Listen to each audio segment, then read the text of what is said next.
Welcome to Pioneer study. आप देख रहे हैं कंप्यूटर जो कि बिहार बोर्ड में चल रहा है बुक्स 6 to 8 के लिए। तो ये आपका चौथा चैप्टर का प्रश्नोत्तर है। हम लोग पाठ पढ़ चुके हैं, तो आप प्लेलिस्ट में जाकर देख लें। चलिए शुरुआत करते हैं बिना टाइम गवाए हुए। नीचे दिए गए विकल्पों में सही उत्तर का चयन कीजिए। आप इसका फेयर ज़रूर कर लें। अगर नहीं तीनों पार्ट देखे हैं, तीनों चैप्टर, तो उसको ज़रूर देख लें। इसके नोट्स आपको टेलीग्राम पे मिल जाएंगे। एमएस पेंट में जिस जगह पर चित्र और आकृति बनाई जाती है उस जगह को क्या कहते हैं? तो उस जगह को कहा जाता है ड्राइंग एरिया। क्या कहा जाता है? ड्राइंग एरिया, जहाँ पे चित्र बनाया जाता है। एमएस पेंट में नाम लिखने के लिए कौन सा टूल उपयोग होता है? तो नाम लिखने के लिए एमएस पेंट में टेक्स्ट टूल का प्रयोग किया जाता है। किस टूल का? टेक्स्ट टूल का नाम लिखने के लिए प्रयोग किया जाता है, टेक्स्ट टूल का। आप मैग्नीफायर, इरेजर और फिल कलर कहाँ देख पाते हैं? तो ये सारे के सारे हमें जो दिखते हैं वो टूल्स में दिखते हैं, टूल्स के रूप में दिखते हैं। एमएस पेंट का एक्सटेंशंस नेम क्या होता है? ये बहुत ज़्यादा इंपॉर्टेंट है हर कंपटीशंस के लिए। तो ये होता है .bmp। क्या होता है एमएस पेंट का एक्सटेंशंस नेम? .bmp। ठीक है, ये पीपीटी होता है पावर पॉइंट का, XML होता है HTML का, और डॉक होता है डॉक्यूमेंट का, किसी डॉक्यूमेंट का। रूलर को हाइड या शो रखने के लिए विकल्प मेनू में किस मेनू में जाना पड़ेगा? तो वो आपको जाना पड़ेगा व्यू मेनू में। व्यू का मतलब ही होता है दिखना। तो क्या चीज़ दिखाना चाहते हैं और क्या चीज़ छुपाना चाहते हैं, ये आपको व्यू मेनू में जाके तय करना पड़ेगा। अगला है नेक्स्ट प्रश्न कि सही का और गलत कथन अति कीजिए, टिक मारिए। तो पेंसिल टूल का प्रयोग किस चित्र को रंग भरने के लिए किया जाता है? तो देखिए, पेंसिल टूल का प्रयोग रंग भरने के लिए नहीं किया जाता है, फिल कलर का प्रयोग किया जाता है। तो ये आपका गलत हो गया। क्या हो गया? ये गलत हो गया। इसमें आप कटकुट मार दीजिएगा। एमएस पेंट का वह हिस्सा जहां हम कोई भी आकृति या चित्र बनाते हैं ड्राइंग एरिया कहलाता है। ये बिल्कुल सही है, ये सही है। कलर बॉक्स हमें विभिन्न रंगों को चुनने का विकल्प देता है। ये भी सही है, कलर बॉक्स में से हम रंग चुन सकते हैं। आगे है ब्रश टूल की मदद से हम सीधी लाइन खींच सकते हैं। देखिए, ब्रश की मदद से नहीं, लाइन की मदद से हम खींच सकते हैं। तो ये आपका गलत हो गया। ठीक है, लाइन टूल की मदद से सीधी लाइन खींच सकते हैं। तो यहाँ पे ब्रश को दिया गया है, गलत है। आगे है पांचवा, टाइटल बार के सबसे दाईं ओर क्लोज बटन का क्लिक कर हम पेंट विंडो को बंद कर सकते हैं। बिल्कुल ये सही है, ये आपका टिक मारा हुआ है। यहाँ पे मिलान करने वाला है, तो इसका उत्तर से सीधे आप मिलान कर लीजिए। ठीक है, उत्तर वाले कॉलम पे ही हम चले जाते हैं।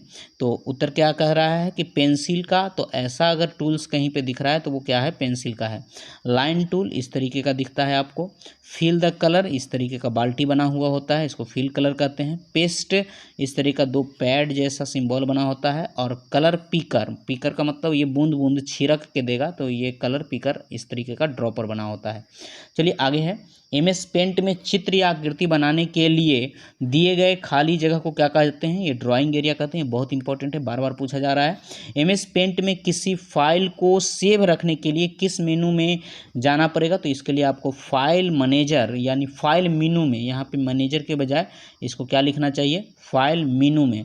ठीक है, फाइल मेनू में जाना चाहिए। त्रिभुज, चतुर्भुज, रेखा, वृत्त जैसी आकृतियां बनाने के लिए आप किस टूल का प्रयोग करेंगे? तो शेप टूल का प्रयोग करेंगे। किसका? शेप टूल का। कलर पिकर का उपयोग क्या होता है? तो इसका उपयोग बनाए गए रंगों का कॉपी करने के लिए किया जाता है, कलर पिकर का। ठीक है, जैसे यहाँ पे देखिए, ये आपका कलर पिकर के तौर पे इस्तेमाल करेंगे कि यहाँ पे हम कोई कलर बनाएंगे। जैसे यहाँ पे हो गया ना, ये यहाँ इसी को कलर पिकर कहेंगे। कोई रंग बनाएंगे और उसी का हम लोग क्या करेंगे? इस्तेमाल करेंगे। ठीक है, जैसे अब उस कलर का हो गया ये। ठीक है, समझ रहे होंगे आप। ठीक है, तो हम तो रेड कलर यूज करते हैं जनरली।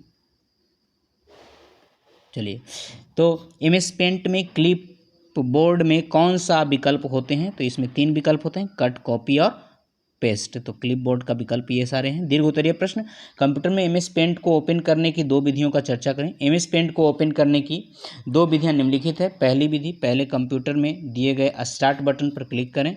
इसके बाद सभी प्रोग्राम्स की सूची में से विंडोज एक्सेसरीज पर जाएं और क्लिक करें। उसमें पेंट का नाम एप्लीकेशन, पेंट नामक एप्लीकेशन दिखाई देगा, इस पर क्लिक कीजिए।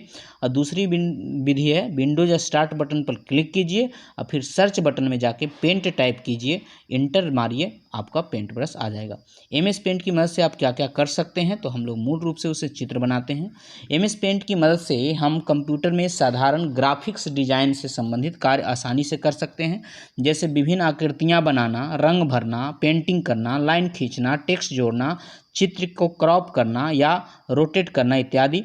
फाइल मेनू में विभिन्न विकल्पों के बारे में संक्षेप में लिखिए। फाइल मेनू के विभिन्न विकल्प इस प्रकार हैं, जैसे फाइल मेनू में न्यू विकल्प होता है, इसका उपयोग तथा पेज खोलने के लिए किया जाता है।